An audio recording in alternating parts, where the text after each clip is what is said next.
어젯밤 서울에서는 최저기온이 30도를 웃도는 초열대야 현상이 처음으로 나타났습니다. 아스팔트와 같은 인공 구조물은 온도가 많이 올라 체감기온은 기상청의 공식 기온보다 훨씬 더 높습니다.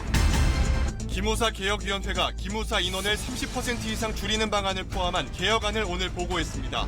한편 특별수사단 조사 결과 기무사 문건에 계엄 시행 준비에 관한 내용이 상당수 포함된 것으로 밝혀졌습니다.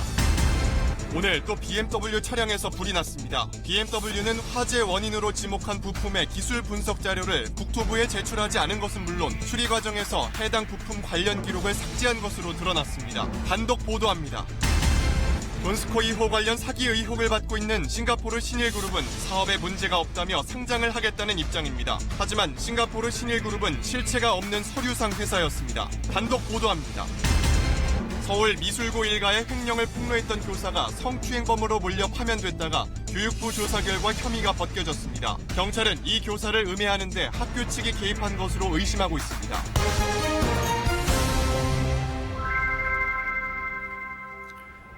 충북 제천의 한 산업단지에서 어제 발생한 화재 장면입니다. 바깥에 쌓아놓은 화장품 폐기물이 사상 최악의 폭염 때문에 저절로 불이 붙은 걸로 추정됩니다. 이렇게 자연발화로 의심되는 화재가 최근 전남 여수와 목포에서도 잇따라 발생했습니다. 최악의 폭염이 이어지면서 어젯밤 서울에선 최저기온이 30도를 웃도는 초열대야 현상이 처음 나타났습니다.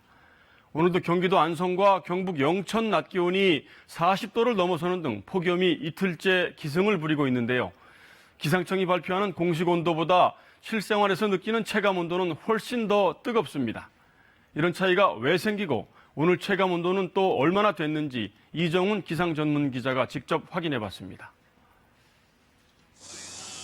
구름이 잠시 걷히자 사나운 햇살이 거리를 달굽니다. 양산으로 볕은 가려보지만 아스팔트에서 뜨거운 열기가 솟구쳐 오릅니다. 온통 콘크리트로 둘러싸인 도심.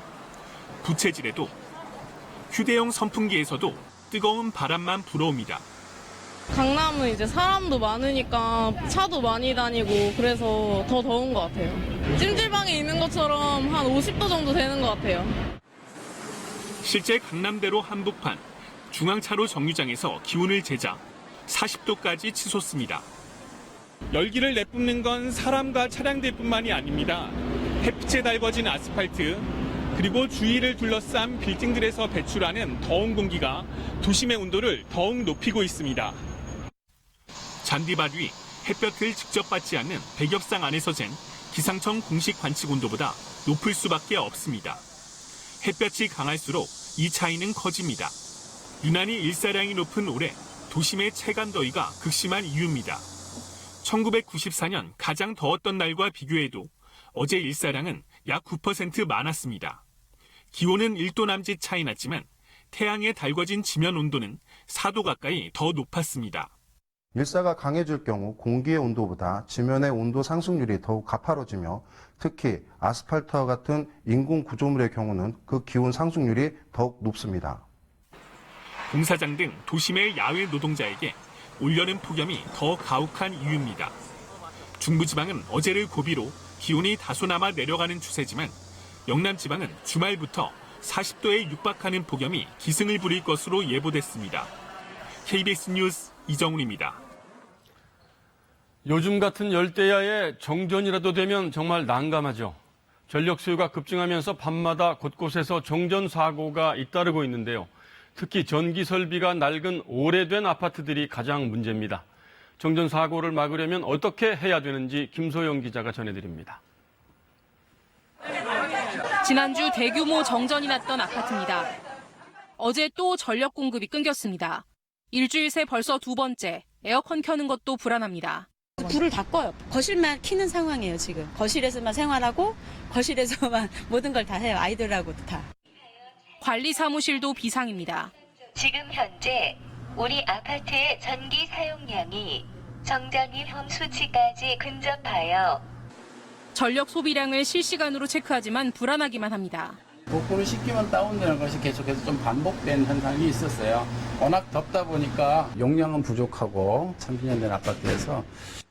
기록적인 폭염에 정전은 지난해보다 2배 이상 급증했습니다. 노후 아파트가 많은 수도권은 더 심각해 4배가량 폭증했습니다. 20-30년 전 기준인 전력 설비가 늘어난 전력 수요를 감당하지 못하는 겁니다.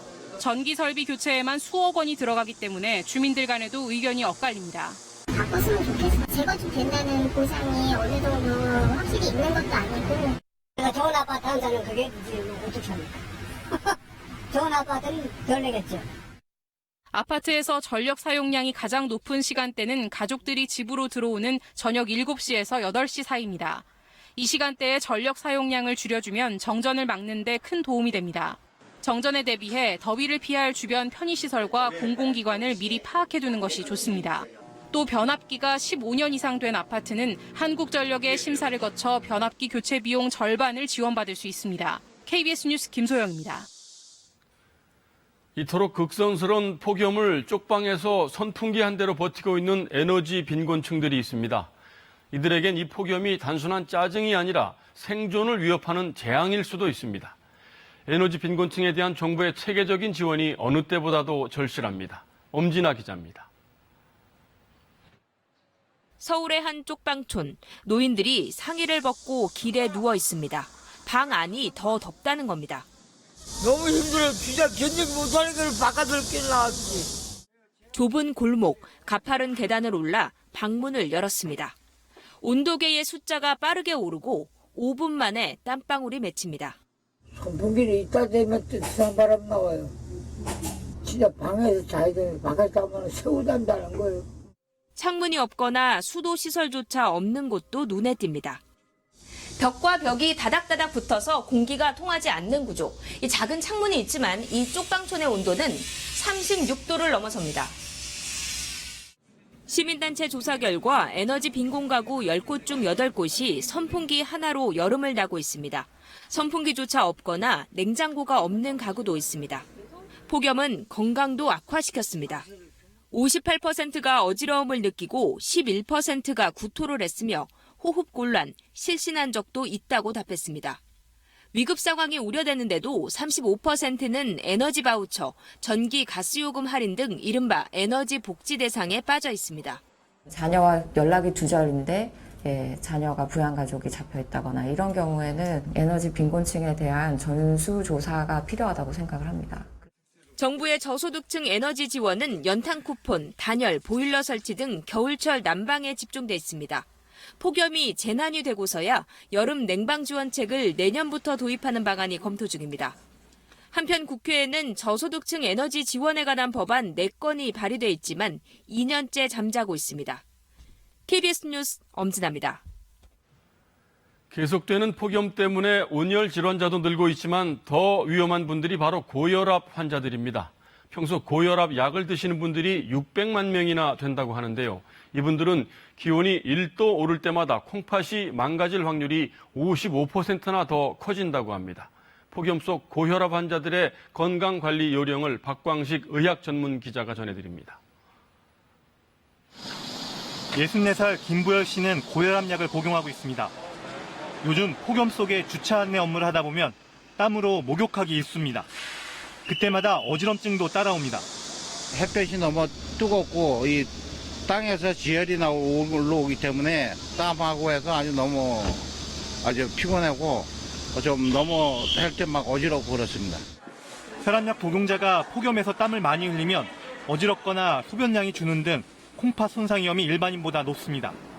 서울의대 연구팀이 급성 콩팥 손상으로 입원한 환자 2만 4천여 명을 분석한 결과 29도씨 이상 기온에서 1도씩 올라갈 때마다 콩팥이 망가져 입원하는 비율이 고혈압 남성 환자의 경우 55% 증가했습니다.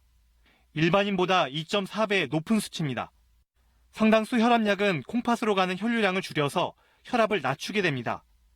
이 상황에서 과도하게 땀이 배출돼 수분과 나트륨까지 빠져나가게 되면 혈압이 더 떨어져 콩팥으로의 혈액 공급에 차질이 생기는 겁니다. 이런 약제들이 오히려 체액량이 떨어지니까 콩팥으로 가는 그 필요한 혈액량이 확 떨어져 버리고 그래서 급성 심부전이 올 수 있고 혈압이 떨어져서 일어서시다가 쓰러지기도 하고 의식을 잃기도 하고 그래요. 고혈압 환자는 폭염에서는 특히 땀 흘리는 것을 경계해야 합니다. 물을 자주 마시는 한편 흘린 땀만큼 이온 음료 등으로 수분과 나트륨을 보충해줘야 합니다. 아이스 커피나 맥주는 오히려 탈수를 조장하기 때문에 피하는 게 좋습니다. KBS 뉴스 박광식입니다. 이런 기록적인 폭염 속에서 기온이 100도까지 올라가는 작업 현장이 있습니다. 화재를 진압하는 소방관들 얘긴데요. 폭염 속에서 날마다 화마와 사투를 벌이고 있는 소방관들 현장을 동행 취재했습니다. 이호준 기자입니다. 화염이 건물을 뚫고 솟구칩니다. 불길을 잡는 손놀림이 분주합니다. 40도 가까운 폭염 속에서도 대형 화재는 계속 이어집니다.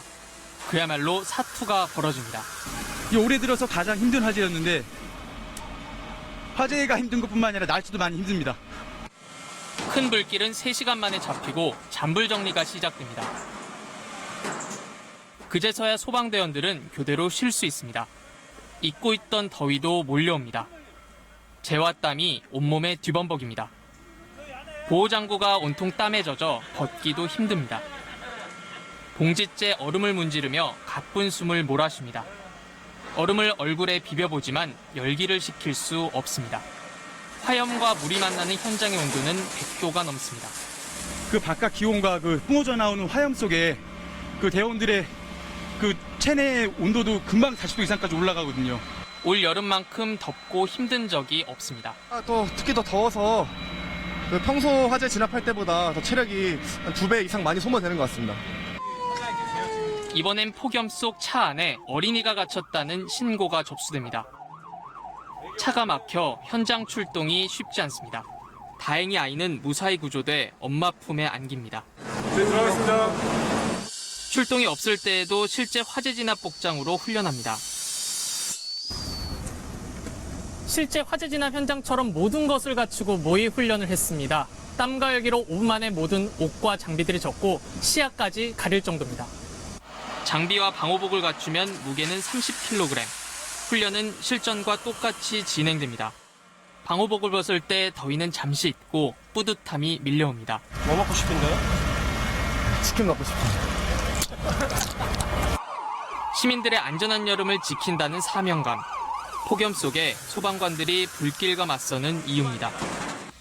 KBS 뉴스 이호준입니다. 사상 최악의 폭염은 북한 지역도 예외가 아닙니다. 압록강 주변 기온도 40도 가까이 되는 데다가 가뭄까지 겹쳐서 농작물 관리에 비상이 걸렸습니다. 허효진 기자의 보도입니다. 찜통 더위에 북한의 물놀이장이 사람들로 가득 찼습니다. 오늘 평양의 낮 기온은 예년보다 8도나 높은 37.9도까지 올라 역대 최고를 기록했습니다. 삼복철 이문수 물놀이장에 와서 누가 최고라 해서 지금 저 집을 듯 하는데 그래서 내려갈수록 끝이 없이 갔으면 좋겠습니다. 유례없는 고온 현상에 농작물 재배에는 비상이 걸렸습니다. 압록강 인근 지역인 만포와 중강은 낮 기온이 섭씨 40도를 넘어섰습니다. 지난달 12일 장마가 그친 후로는 물까지 부족한 상황입니다. 지난해 가뭄 때문에 작물 수확량이 30%나 줄었는데 올해도 벼와 옥수수 등에서 피해가 나타나기 시작했습니다. 지금 농업 부문을 비롯한 각지의 일꾼들과 근로자들이 고온 피해를 막기 위한 투쟁이 한 사람같이 떨쳐나섰습니다. 주민들의 고통도 큽니다. 에어컨이 있는 집은 극소수일 뿐 대부분의 가정이 선풍기 하나로 열대야를 버티기 위해 태양광까지 이용해야 합니다. 태양열 이제 전광판이 너무 많이 들어와가지고 잘 사는 집하고 이제 못 사는 집은 선풍기도 못 틀고 여름을 놔야 되고 또 잘 사는 집은 하루 24시간 선풍기를 계속 이렇게 틀어도 되고. 다음 달 9일이면 정권 수립 70주년을 맞이하는 북한. 경제 건설로 향하는 길에 이상 고온과 가뭄이라는 복병을 만났습니다. KBS 뉴스 허유진입니다. 지난해 3월 기무사가 계엄령 문건을 작성할 당시 수도 방위사령관이었던 구홍모 현 육군 참모차장을 특별수사단이 수사선상에 올린 것으로 KBS 취재 결과 확인됐습니다. 기무사가 비밀 TF까지 만들어 계엄 시행 준비를 한 정황도 새롭게 드러났습니다. 김영은 기자입니다. 수방사는 촛불 집회가 한창이던 2016년 11월 청와대 시위 집회 대비 계획이란 문건을 작성했습니다. 당시 수방사령관은 구홍모 현 육군 참모차장, 구 차장은 직접 사령부 회의를 열어 소요 사태 발생 시 무력 진압 방안을 논의하고 이를 바탕으로 문건을 작성한 것으로 확인됐습니다. 군인권센터가 이 문건을 공개한 뒤 구홍모 차장은 국방부 감사관실에 조사를 받은 것으로 밝혀졌습니다. 특수단 관계자는 개헌 문건의 시행 준비, 실행 여부 등을 확인하기 위해 구 차장의 입건을 검토하고 있음을 시사했습니다. 수방사가 개헌 문건 실행에 어느 정도 연관돼 있는지 따져보겠다는 겁니다. 이와 관련해 구홍모 차장은 우발 사항에 대비해 대응 계획을 만든 것으로 감사관실 조사에서 소명이 된 사안이라고 말했습니다. 특수단은 또 기무사 요원으로부터 지난달 이미 제출받은 USB에서 수백 개의 파일이 저장됐다가 삭제된 흔적도 발견했습니다. 복구된 일부 파일에는 계엄 시행 준비에 관한 내용이 다수 포함된 것으로 확인됐습니다. 계엄 문건의 원래 제목은 현 시국 관련 대비 계획이었고 이후 변경된 것으로 드러났습니다. 특수단은 기무사가 계엄 문건 작성 당시 미래 방첩 업무 발전 방안이라는 TF를 비밀리에 운영하고 관련 문건을 삭제하려 한 정황을 포착해 수사를 확대하고 있습니다. KBS 뉴스 김영은입니다. 기무사 일탈을 차단하기 위한 직접적인 개혁도 가시화되고 있습니다. 국방부 기무사개혁위원회가 기무사 존치와 국방부 본부 조직화, 또 외청화 이렇게 세 가지 방안을 내놨는데 여기에는 인원을 30% 이상 줄이고 대통령 독대 보고를 금지하는 권고안도 포함되어 있습니다. 계속해서 박경호 기자입니다. 개혁안의 핵심은 기무사 인원 축소로 몸집을 30% 이상 줄이는 안이 제시됐습니다. 그렇게 되면 기무사 요원은 현재 4,200명 수준에서 3,000명 수준으로 줄고 장성수는 9명에서 6명 이하가 될 것으로 보입니다. 대통령령과 기무사령부령 등 현 기무사의 존립근거는 폐지토록 권고했습니다. 현 기무사는 일단 해체한다는 뜻으로 해석되는 이유입니다. 단 조직을 새로 재편할 때 필요한 제도적 근거는 따로 만들자고 제안했습니다. 전국 시도 단위로 나눠 각종 정보를 무차별적으로 수집해온 이른바 육공부대도 폐지됩니다. 기무사령관의 대통령 독대 보고도 없앨 것을 권고했습니다. 군 통수권자에게 안보를 위한 보호자를 하더라도 그 한계를 분명히 하고 그 근거를 명백하게 하기로 그렇게 하였습니다. 개혁위가 마련한 기무사 조직 개편안은 인원 축소 뒤 존치하는 안과 국방부 본부 조직화, 아예 민간인 감독하에 외청으로 독립시키는 안 등 세 가지입니다. 개혁위는 앞으로 기무사의 정치 개입이나 민간인 불법 사찰 등의 폐해는 근절될 것이라고 밝혔습니다.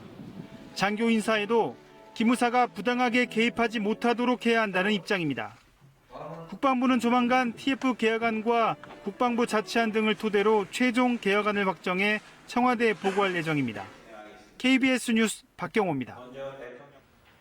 사법농단 사건과 관련해 검찰 수사가 법원에 의해 잇따라 제동이 걸리고 있습니다. 판사에 대해 청구한 영장이 거의 다 기각되고 있는데요. 팔은 안으로 굽나 봅니다. 김유대 기자입니다. 검찰이 외교부를 압수수색했습니다.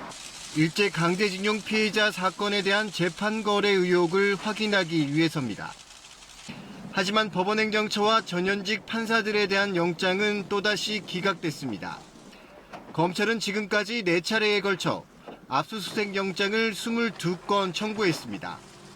이 가운데 영장이 발부된 건 퇴직한 임정헌 전 법원행정처 차장, 그리고 외교부뿐입니다. 양승태 전 대법원장과 박병대 전 법원행정처장, 그리고 법원행정처 윤리감사관실 등 법원에 대한 압수수색 영장은 모두 기각됐습니다. 이번 사건의 진앙지인 법원의 문은 굳게 잠겨 있는 겁니다. 일반 형사 사건에서 법원의 압수수색 영장 발부율은 90%에 달합니다. 하지만 자신들이 수사 대상이 되자 발부율이 고작 9%입니다. 기각 사유도 쉽게 납득할 수 없다는 지적입니다. 일개 심의관이 작성한 문건에 따라 대한민국 대법관이 재판한다고 보기 어렵다. 이미 제출 가능성이 있다. 주거 평온을 해칠 수 있다 등입니다. 진실의 규명 그리고 그 법적 정의의 그 확립이라는 그런 본연의 임무를 수행하기보다는 일부 특정 세력의 이익을 보호하고 그들의 안위를 보증하는 그런 사적 기관으로 전락하고 있는 건 아닌가 싶은 그런 생각이 들 정도죠.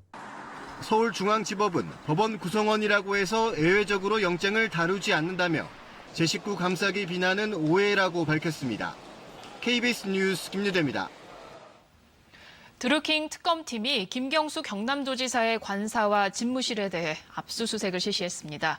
김 지사를 드루킹의 공범으로 보고 빠르면 이번 주말 소환해 조사할 계획입니다. 보도에 이승재 기자입니다.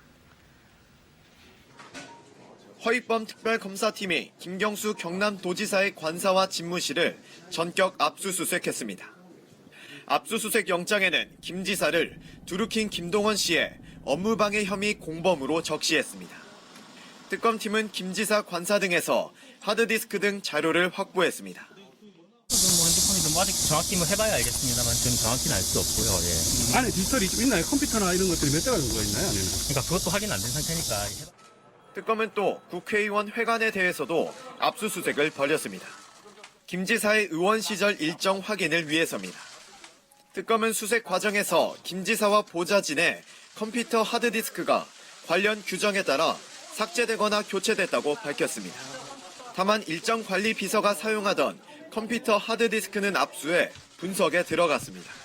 특검팀은 일정 분석을 통해 김 지사가 드루킹 김 씨의 사무실에서 열린 댓글 조작 프로그램 시연에 참석했는지 확인할 방침입니다. 오늘 휴가를 낸 김 지사는 서울로 올라와 자신의 휴대전화 2대를 특검팀에 제출했습니다. 특검은 증거물 분석을 마치는 대로 김 지사를 불러 조사할 방침입니다. 이르면 이번 주말이 될 것으로 보입니다. 소환은 지금 압수물 분석이 끝나는 대로 그 변호사와 협의를 해서 조만간 빨리 소환 일정을 잡도록 하겠습니다. 김 지사는 SNS를 통해 자신이 제일 먼저 특검을 요구했고 당당하게 응하겠다고 여러 차례 말했다며 수사에 적극 협조하겠다고 밝혔습니다. KBS 뉴스 이승재입니다. 주행 중이던 BMW 차량에서 오늘 또 불이 났습니다. 계속되는 화재에 BMW 측은 배기가스의 오염물질을 낮추는 EGR이라는 부품을 원인으로 발표했는데요. 하지만 BMW 측의 발표에는 미심쩍은 부분이 많습니다. 김용준 기자가 취재했습니다. 시뻘건 불길과 연기로 뒤덮인 BMW 520D 차량입니다. 올 들어 28번째 화재입니다. 달리다가 가속 페달이 안 먹어가지고 좀 이상하다 생각해서 갓길에 세워놨는데 또 연기가 심해지더니 본닛에서 갑자기 불이가 나가지고. BMW 코리아가 밝힌 화재 원인은 EGR이라는 부품입니다. EGR은 엔진에서 나온 배기가스를 다시 순환시켜 오염물질을 줄이는 장치인데 여기에 결함이 있어 고온의 배기가스에 불이 붙었다는 겁니다. 그런데 BMW의 분석은 미심쩍은 점이 한둘이 아닙니다. 일단 EGR을 화재 원인으로 지목한 구체적인 기술 분석 자료를 국토부에 제출하지 않았습니다. 화재 차량을 어떤 방식으로 조사했는지조차 숨기면서 결과만 통보했던 겁니다. 화재 차량 수리에서도 의심스러운 정황은 포착됐습니다. KBS가 화재 차량의 정비 내역을 살펴봤더니 BMW는 EGR 부품을 교체하면서 관련 소프트웨어까지 삭제했습니다. 화재 차량의 EGR이 어떤 식으로 작동했는지에 대한 기록을 모두 지워버린 겁니다. 하청업체가 납품한 EGR 부품에 결함이 있던 건지 아니면 EGR을 제어하는 BMW의 프로그램이 문제였는지를 알 수 없게 한 셈입니다. 국내 자동차 메이커도 같은 회사 제품을 쓰는 EGR이 있거든요. 그렇다면 그 제품들도 손상이 가야 되거든요. EGR 가동률을 높이면서 배출가스를 상당히 많이 저감시키는 BMW만의 고유의 어떤 프로그램 운영 방식에서 문제가 있다 이렇게 볼 수 있습니다. BMW 측은 상세한 분석 자료를 내일 국토부에 제출하겠다고 뒤늦게 밝혔습니다. 다만 내용을 언론에 공개할 수는 없다고 했습니다. 국토부는 BMW와는 별개로 자체 분석에 착수했습니다. 하지만 원인 규명까지는 최소 10달 정도 걸려 화재 불안은 계속될 전망입니다. KBS 뉴스 김용준입니다. 최근 연이어 불이 나며 주목받고 있지만 사실 BMW 차량 화재 문제는 3년 전부터 불거졌습니다. 하지만 BMW 측은 지금껏 원인 규명이나 안전 문제는 뒷전인 채 판매에만 열을 올렸다는 비난이 일고 있는데요. BMW는 공격적인 마케팅으로 점유율을 끌어올렸고 지난해 국내 수입차 시장에서 가장 많은 차를 팔았습니다. 계속해서 박원기 기자입니다. 서울의 한 BMW 매장에서 구매 상담을 받았습니다. 주행 중 화재 문제로 리콜까지 들어갔지만 여전히 잘 팔린다고 설명합니다. 아무런 영향이 없다는 겁니다. 소실제 물량은 연초에 모든 물량이 적용하겠고 계약을 넣었으고 혼자를 실제 BMW의 올해 상반기 판매량은 3만 4천여 대로 지난해 같은 기간보다 20% 가까이 더 늘었습니다. 3년 전부터 화재 문제가 불거졌지만 그동안 국내 판매는 오히려 증가했습니다. 특히 520D 모델은 2년 연속 수입차 판매 1위입니다. 520D 6,800에 할인 1,200하면 5천만 원대니까 국산차는 그렇게 깎아주지 않잖아요. 딜러사는 그래서 힘들 거예요. 계속 할인해서 사실 대당 마진은 없다라고 보시면 되고. 사고가 계속되는데도 공격적인 할인 판촉으로 차를 파는 데만 급급했던 거 아니냐는 지적이 나오는 대목입니다. 이 부분이 굉장히 문제니까 차를 판매하지 말아라 이렇게 할 수 있는 것도 아니고 오히려 이제 빨리 이 부분은 이렇게 해서 그냥 이렇게 판매를 해라 이렇게 하는 게 훨씬 더 크니까. BMW는 차가 다 타버려서 원인을 알 수 없다는 이유 등으로 3년을 허송세월하다가 결국 지난주에서야 리콜을 결정했습니다. 자동차 제작사가 정확하게 알고 있거든요. EGR에 모듈을 개선품을 지금 장착을 해주고 있지 않습니까? 그거 뒤집어서 얘기를 하면은 그 결함 원인을 벌써부터 알고 있었다는 거죠. 국토교통부도 오늘 BMW의 늑장 리콜 의혹에 관해 조사에 들어가겠다고 밝혔습니다. KBS 뉴스 박원기입니다. 보물선이라는 돈스코이호 인양에 나서기로 했던 신일그룹의 한국 대표가 사임한다는 소식 어제 전해드렸는데요. 싱가포르 신일그룹은 사업에 아무런 문제가 없다면서 다음 달 상장 계획을 거듭 밝히고 있습니다. 하지만 KBS가 싱가포르에 가서 확인해 보니 이 회사는 사무실도 계좌도 없이 전화로 개설한 서류상으로만 존재하는 회사였습니다. 김민철 기자가 단독 보도합니다. 싱가포르 남쪽 센토사 섬에서 차로 10분 거리, 싱가포르 신일그룹이 있다는 50층 건물입니다. 하지만 입주 기업 명단에는 신일이라는 이름은 보이지 않습니다. 주소지인 사무실에는 법인 설립을 대행해주는 한국 컨설팅 업체가 있을 뿐입니다. 왜 근데 여기로 등록이 된 거예요? 그거는 한국적으로 문의를 해보세요. 컨설팅 업체 대표는 지난해 말 전화 의뢰를 받고 싱가포르 신일그룹 설립을 대행해줬을 뿐이라고 밝혔습니다. 법인을 설립하긴 내가 했지만 법인의 관련자가 싱가포르에 한 번도 방문하지 않았어요. 법인만 설립해놨지 계좌 하나도 개설하지 않은 상태입니다. 아직까지 계좌도 개설되지 않은 그냥 서류만의 회사입니다. 싱가포르 신일그룹 법인 등기를 확인한 결과 납입 자본금은 1싱가포르 달러, 우리 돈 800원에 불과했습니다. 또 등기이사 3명 중 2명은 컨설팅 업체가 소개한 영주권자로 확인됐습니다. 그 두 분은 저희 요청으로 로컬 다이렉터로서의 역할을 도와주시는 분들이에요. 신일그룹 때문에 불편한 사항이 많아서 관리회사 변경을 요청해 놓은 상황입니다. 싱가포르 신일그룹은 최근까지도 다음 달 상장을 위해 이달 말 기업 설명회를 하겠다고 거듭 공지해왔습니다. 국제거래소 상장을 하겠다는 회사가 서류상 회사로 확인된 가운데 국내 신일그룹에서는 모든 등기이사가 사임서를 제출했습니다. 서울지방경찰청은 투자자 피해가 현실화되고 있는 데다 신고도 전국적으로 접수되고 있어 지능범죄수사대가 직접 수사에 나서기로 했다고 밝혔습니다. KBS 뉴스 김민철입니다. 설립자 일가가 교비를 횡령하고 가족에게 일감을 몰아줘 10억 7천만 원을 부당 집행한 사실을 확인했습니다. 지난 3월 KBS가 보도했던 서울 미술고 사학비리는 이 학교 교사 정미연 씨의 폭로로 처음 드러났습니다. 교육청은 학교 측에 설립자인 교장을 파면하라고 했지만 정작 파면된 건 내부 고발자인 교사 정 씨였습니다. 교사 정 씨를 성추행범으로 몰았는데 검찰과 교육부가 조사를 해보니 근거가 없는 걸로 결론 났습니다. 결국 교육청 감사가 이루어졌고 교장이 물러나면서 사건이 마무리되는 듯했습니다. 그러나 내부 비리를 폭로한 교사 정 씨의 불행은 여기서 끝나질 않았습니다. 아직도 경찰 수사가 진행되고 있는 서울 미술고에서는 무슨 일이 벌어진 걸까요? 김덕훈 기자의 단독 보도입니다. 여교사가 남학생 무릎에 앉더니 치마를 들추고 여학생은 울음을 터뜨립니다. 서울미술고 동문회 SNS에 올라온 영상입니다. 성추행 교사로 묘사된 인물은 학교 비리를 폭로한 정미연 씨. 영상을 올린 사람은 학교 학생생활지도부장 A씨였습니다. 학생과 학부모, 교사들이 보는 SNS에서 정 씨를 음해한 겁니다. 이뿐만이 아닙니다. 정 씨가 학교에 대한 감사를 요청했다는 기사에 달린 댓글에는 남학생들 엉덩이를 접촉했다거나 엽기적인 행동으로 학생들을 추행했다는 내용도 있습니다. 글쓴이는 스스로 정교사의 반학생이라고도 말합니다. 그런데 알고 보니 이 댓글을 쓴 사람도 학교 간부 A씨였습니다. 기억이 안 나고요. 내 아이디로 돼 있다면 우리 딸애가 그 정면 선생님 있을 때 배웠었거든요. 따님이 쓰셨을 가능성이 있다는 거예요? 성인이 무슨... 일단은 좀 제가 좀 뭐 확인은 좀 해봐야 될 것 같아요. A씨는 딸 핑계까지 대며 부인했지만 결국 명예훼손 혐의로 입건됐습니다. 압수수색해서 확인해 보니까 해당 아이디가 피고소인으로 확인되었습니다. 경찰은 학교 측의 개입 가능성을 의심하고 있습니다. 실제로 A씨의 표현들은 학교 측이 정교사를 성추행범으로 몰며 수차례 고발했던 내용과 일치합니다. 비리가 적발돼 교장 부부가 물러났는데도 여전히 딸이 교감이고 재단 이사들도 그대로다 보니 가능한 일이었습니다. 학교 측에서는 뭐 사람들 동원해서 이 사람이 계속 성추행범이다라고 이제 몰아가기는 좋은 소재가 되겠지만 법률적으로는 그렇게 쉽게 가지는 않을 것 같아요.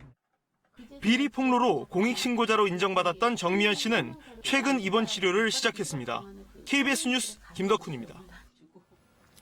이처럼 사학재단들은 폐쇄적으로 운영되기 때문에 용기 있는 내부 고발이 나오더라도 대부분 흐지부지 마무리되는 경우가 많습니다.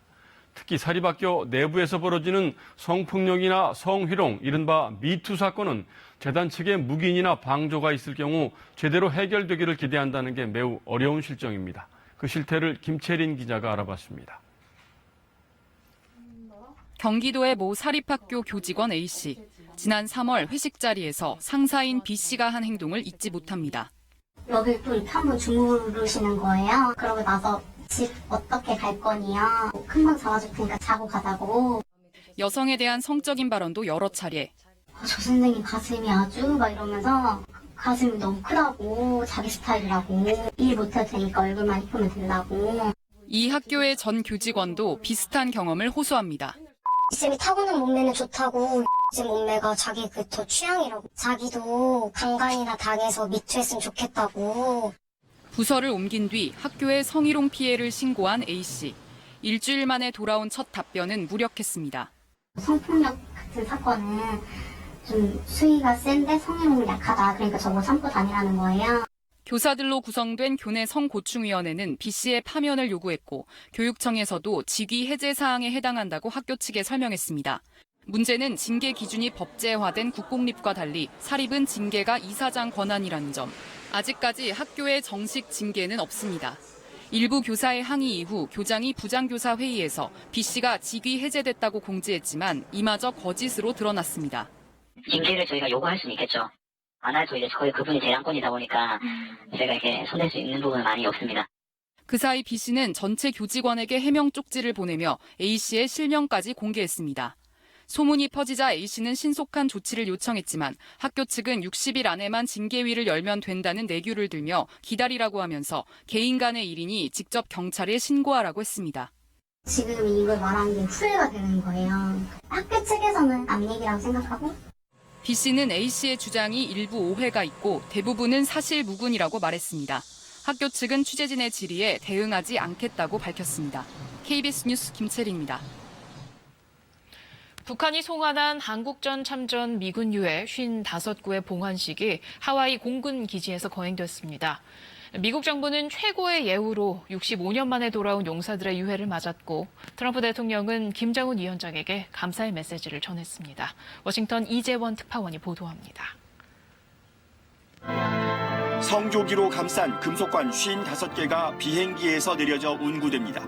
북한이 송환한 한국전 참전 미군 용사들의 유해입니다. 65년 만에 고국 땅에 돌아온 겁니다. 미 정부 대표로 참석한 펜스 부통령은 이들을 영웅으로 호칭하며 유해 송환은 한반도 평화 달성을 위한 실체적 진전이라고 평가했습니다. Some have called the Korean War the forgotten war. But today we prove these heroes were never forgotten. 백악관은 유가족들이 기다림에 마침표를 찍도록 노력하겠다고 약속하면서 트럼프 대통령이 유가족에게서 받은 사연을 공개했습니다. John's nephew, Doug, who lives in Minnesota, recently wrote the president a letter explaining how his uncle was a special person who grew up in the Great Depression and wanted to serve his country. 트럼프 대통령은 약속을 지킨 김정은 위원장에게 고맙다는 글을 트위터에 올렸습니다. 그러면서 김 위원장의 좋은 서한에 감사한다. 당신을 곧 만나게 되기를 희망한다고 했습니다. 트럼프가 언급한 서한이 전에 받은 친서를 말하는 것인지 이번 유해 송환 때 다른 서한이 전달된 것인지 여부는 확실치 않습니다. 주목되는 부분은 곧 만나자며 2차 북미 정상회담을 시사한 내용입니다. 지난달 공개된 김 위원장 친서에도 북미 관계 개선의 획기적 진전이 다음 상봉을 앞당겨 줄 것으로 확신한다는 내용이 담겼습니다. 많은 변수가 있지만 이번 유해 송환을 계기로 협상 진전의 돌파구가 마련될 수 있다는 전망도 나오고 있습니다. 워싱턴에서 KBS 뉴스 이재원입니다. 아세안 지역 안보 포럼 ARF가 열리는 싱가포르에서는 종전선언을 둘러싼 북핵 6자회담 참가국들의 물밑 조율이 시작됐습니다. 중국은 연내 종전선언에 긍정적인 입장을 보인 것으로 전해지는데요. 강경화 외교장관은 일본 또 러시아 외교장관을 만나며 본격적인 중재 외교에 나섰습니다. 현재 연결하겠습니다. 유지한 기자, 비핵화에 대한 각국의 속내가 다를 텐데요. 회담 진행은 어떻게 돼가고 있습니까? 네, 이곳 국제미디어센터에선 2시간 반 전쯤 일본, 러시아와의 양자회담이 마무리됐는데요. 이후 예정됐던 중국과의 회담은 일정상 내일로 연기됐습니다. 최근 중국이 참여하는 남북 미중 4자 종전선언 가능성이 제기됐던 상황이라 중국의 입장에 관심이 모아졌었는데요. 왕이 중국 외교부장은 종전선언을 연내하는 방안을 어떻게 생각하냐는 기자들의 질문에 정전협정을 평화협정으로 바꾸는 과정이라 긍정적으로 생각한다고 말했습니다. 북한과 친선관계인 중국은 비핵화 이행에 맞춰 대북 제재 완화를 논의해야 한다고 밝혔습니다. 반면 일본은 완전한 비핵화 전까지는 대북 제재를 유지해야 한다는 입장이어서 관련국 간 이견을 보였습니다. 네, 북한과 미국의 외교 수장들은 내일 싱가포르에 도착하는데요. 예정된 회담 일정이 있습니까? 네, 일단 북한 미용호 외무상이 싱가포르로 입국하기 전에 오늘 경유지인 중국 베이징에 도착했는데요. 내일 아침 싱가포르에 들어올 예정입니다.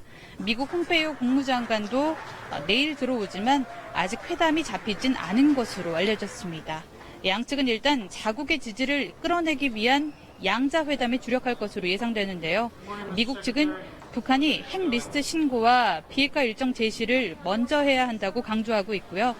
북한 측은 유해 송환까지 한 만큼 체제 안전 보장을 위해 종전선언이 뒤따라야 한다는 입장입니다. 중재자를 자처하는 우리 정부의 행보에 이목이 쏠리고 있습니다.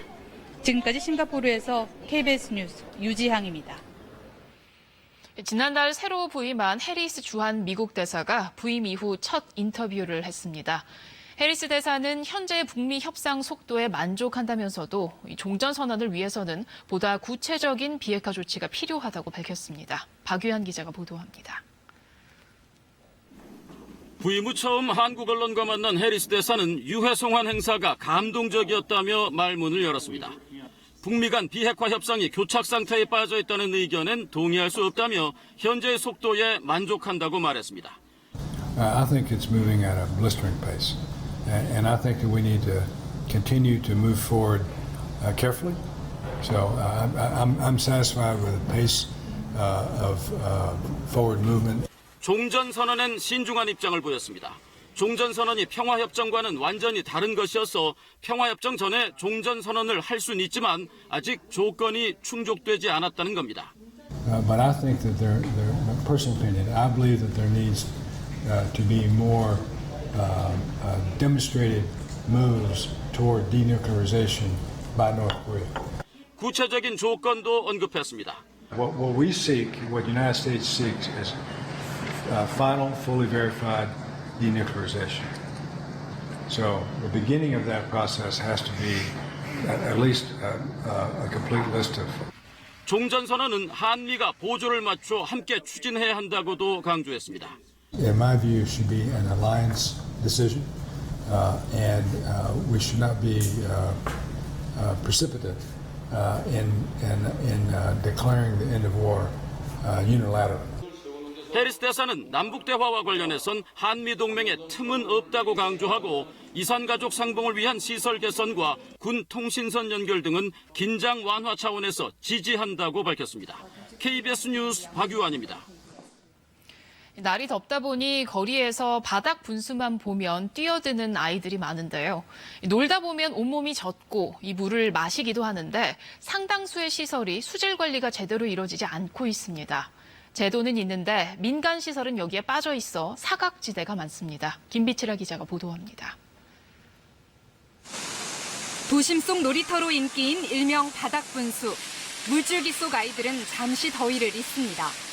그런데 최근 종일 이곳에서 놀던 4살 남자아이가 갑자기 복통을 호소했습니다. 장염 증세였다. 그래서 한 3, 4일 정도 많이 아파서 고생을 했었습니다. 조금 마시더라도 탈이 나지 않을 정도는 위생관리를 좀 더 엄격하게 해야 되지 않을까. 주로 지하에 매설돼 있고 물이 재사용되는 시설인 만큼 수질 관리는 필수지만 5월 이후에는 점검 기록이 없습니다. 환경부는 지난해 1월부터 보름에 한 번씩은 수질 검사를 하고 검사표도 게시하도록 하는 관리 규정을 만들었습니다. 하지만 아파트나 쇼핑몰처럼 민간이 운영하는 시설은 정작 관리 대상에서 빠져 있습니다.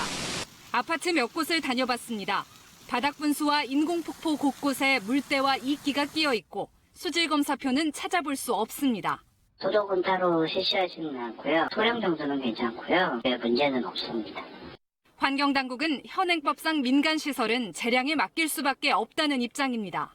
지도점검 권한이 없어서 공식적으로 관리는 못하고 있고 철도 공문만 보낸 상태고요. 이 문제가 지난해 국정감사에서 지적돼 민간 부문까지 수질 관리를 의무화하자는 법안이 제출됐지만 국회에 6개월째 계류 중입니다. 질병을 일으키지 못하도록 관리해야 되는 것은 민간이나 공공이나 똑같습니다. 영유아이기 때문에 안전한 물이다라고 하는 것이 이제 확인이 돼야 되는 거죠. 바닥 분수 같은 물놀이 시설은 매년 10%씩 늘어나 관리 대상에서 빠져 있는 시설이 2,300여 개에 달합니다. KBS 뉴스 김비치라입니다. 실종 일주일 만에 제주 가파도 주변 해상에서 숨진 채 발견된 38살 최모 씨는 물에 빠져 숨졌을 가능성이 큰 것으로 나타났습니다. 오늘 제주대학교 병원에서 진행된 부검 결과 타살을 의심할 외상이 없고 결박이나 목졸림 등 살아있는 상태에서의 상처도 발견되지 않은 것으로 전해졌습니다. 지난달 발생한 라오스댐 사고와 관련해 손사이 시판돈 라오스 경제부총리가 이번 참사는 자연재해가 아니라며 피해자 보상도 일반적인 자연재해일 경우와 달라야 한다고 밝혔다고 현지 매체가 전했습니다. 하지만 댐 시공사인 SK건설은 사고가 나기 전 열흘 동안 1000mm가 넘는 비가 내린 만큼 폭우에 의한 천재지변에 더 무게를 두고 있습니다. 조계종 사회노동위원회가 숨진 쌍용차 해고 노동자들을 기리고 해고자 복직 등을 촉구하기 위해 오늘 오후 서울 도심에서 땅에 닿도록 큰 절을 하며 행진하는 오체 투지 행진을 진행했습니다. 여기에는 조계종 사회노동위 소속 승려와 쌍용차 해고 노동자, KTX 여승무원 등 50여 명이 참가했습니다. 서울시가 오늘부터 커피 전문점의 일회용 컵 사용을 단속합니다. 커피 전문점 직원이 고객의 의사를 묻지 않고 플라스틱 컵에 커피나 음료를 주면 단속되며 적발되면 5만 원에서 200만 원의 과태료가 부과될 수 있습니다. 종이컵은 현행법상 단속 대상에 포함되지 않습니다. 수학계의 노벨상이라 불리는 필즈상 올해 수상자, 케임브리지 대학의 비르카르 교수의 세계의 관심이 쏠리고 있습니다. 중동의 대표적 분쟁 지역인 쿠르드 지역에서 태어나고 자란 난민 출신의 수학자이기 때문인데요. 전쟁 속에서도 공부의 끈을 놓지 않고 역경을 이기며 상을 받기까지 드라마 같은 그의 이야기를 이재환 특파원이 전합니다.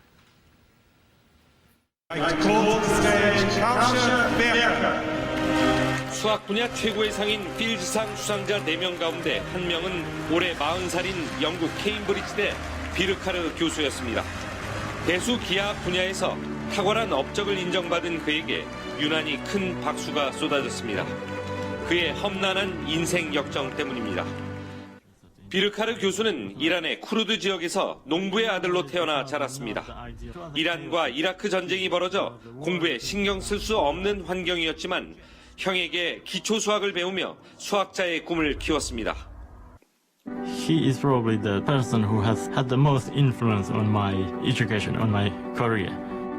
But despite all the wars and difficulties, actually I was quite happy. 어렵게 테헤란 대학을 졸업한 비르카르 교수는 영국으로 건너가 난민 지위를 인정받습니다. 이후 그의 재능을 알아본 대학에서 12년간 연구하며 큰 업적을 성취했습니다. 이런 그 대수학자도 이게 꼭 학습을 통해서 꼭 나오는 게 아니고 그런 어려운 환경에서도 수학을 즐기는 사람이 나올 수 있다는 사실. 하지만 비르카르 교수는 수상 뒤 자신의 필즈상 메달이 든 가방을 이곳 시상식 현장에서 도둑맞았습니다. 동료들은 성금을 모아 메달을 만들어주자는 제안을 하기도 했습니다. 전 세계가 난민 문제로 몸살을 앓는 요즘 비르카르 교수의 필즈상 수상은 우리에게 시사하는 바가 큽니다. 리우데자네이루에서 KBS 뉴스 이재환입니다.